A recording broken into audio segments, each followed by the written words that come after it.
A Zen-inspired guide to stillness. Have you ever felt stuck? Like no matter what you do, no progress is being made. You read the books, you do the work, you meditate, you pray, and yet nothing. No enlightenment, no insights, just a vast, frustrating emptiness. We live in a world obsessed with movement. Society tells us growth means more action, more effort, more results. But what if the greatest periods of growth look like nothing at all? Today on Must I Evolve, I want to introduce the idea of spiritual hibernation, a hidden, powerful phase in every seeker's journey. It's a time where things slow down, motivation disappears, and inspiration runs dry. But it's also a time of deep transformation, if you learn how to trust it. So today, I invite you to sit with me, slow down, and look at why sometimes the best thing you can do for your soul is absolutely nothing at all.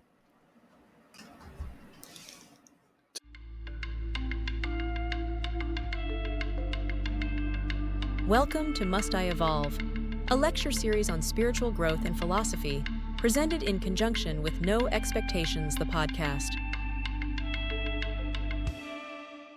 To begin, I'd like to talk about the myth of constant progress. We've been conditioned to believe that growth is a straight line, that if we put in effort, results will naturally follow. But this is an illusion, because nature doesn't grow in straight lines, neither do we. Let's look at a simple example in the natural world. Let's call it the bamboo parable. When a bamboo seed is planted, nothing happens for years. No sign of life, no sprouting, just stillness.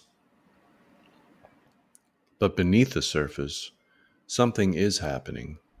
Roots are growing deep, stretching far beyond what the eye can see. And then, suddenly, after years of apparent nothingness, the bamboo shoots up several feet, almost overnight.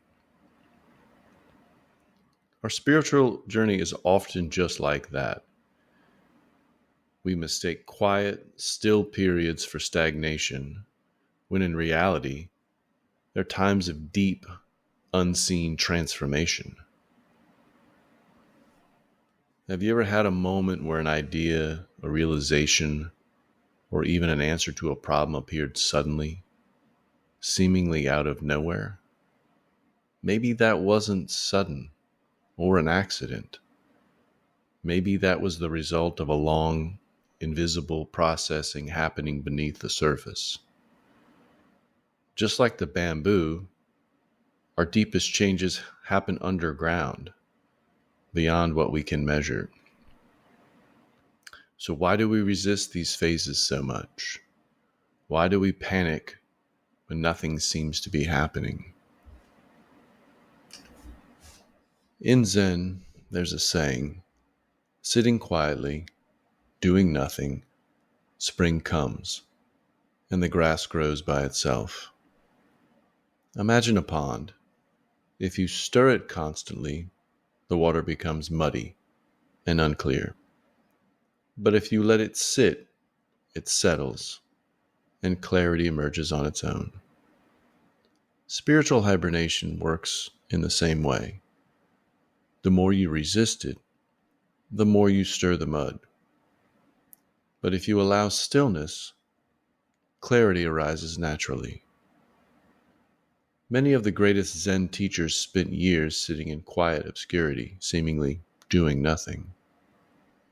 The legendary Master Bodhidharma meditated in a cave for 9 years, not seeking, not striving, simply being.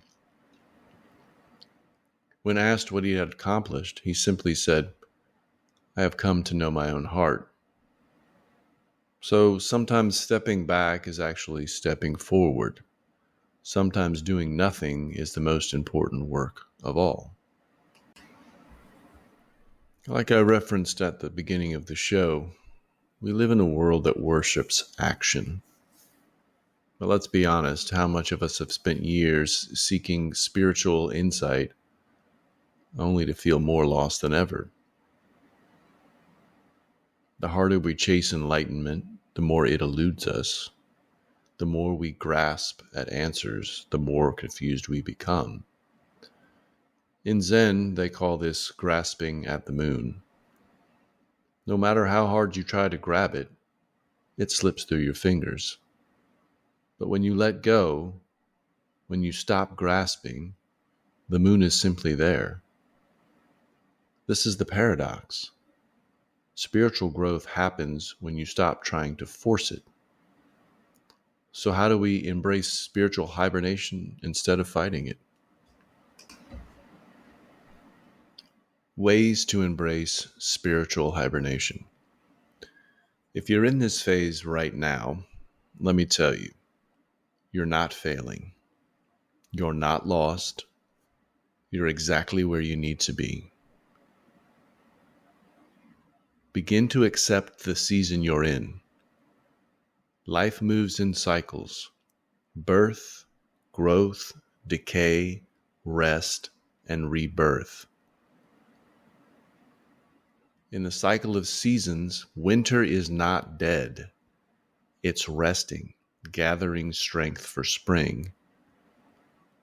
Instead of resisting your hibernation, perhaps you ask, what if this is exactly what I need right now? Stay present without forcing. You don't have to do anything grand. Say that again. You don't have to do anything grand. Simple, mindful practices like breathing deeply, walking in nature, making tea with your full attention can be enough. Presence is its own form of practice. Start to put a little trust in the process. Trust and believe that even when you don't see growth, it's happening. Every great transformation was preceded by a period of stillness. The seed does not question why it is in the dark. It simply prepares for the light. Going back to the bamboo, sometimes awakening comes suddenly. A young monk approached the Zen master frustrated. "Master, I feel lost. My practice feels empty. I meditate, I pray, but nothing happens." The master led the monk to a grove of bamboo. "Look at these trees," he said. "The bamboo spends years growing its roots before it ever breaks the surface. It appears to do nothing, but when the time is right, it grows faster than any other tree." The monk bowed in understanding. So, just because you don't see any progress doesn't mean it's not happening. Spiritual hibernation is not the end of the journey. Maybe it's the preparation for your greatest growth. And when the time is right, just like the bamboo, you'll rise from the ground with a great spurt. So as a simple call to reflection, I ask you today, if you're in a phase where nothing seems to be happening, can you just trust it? Can you allow yourself to be the bamboo? Because sometimes the greatest leaps come after the longest waits. Thanks for listening. If you like this content, please like and subscribe. Also, if you're looking for longer content around this, check out our podcast, No Expectations, the podcast, wherever you enjoy your podcasts. Wherever you are in your life, enjoy your journey. Be happy, be well.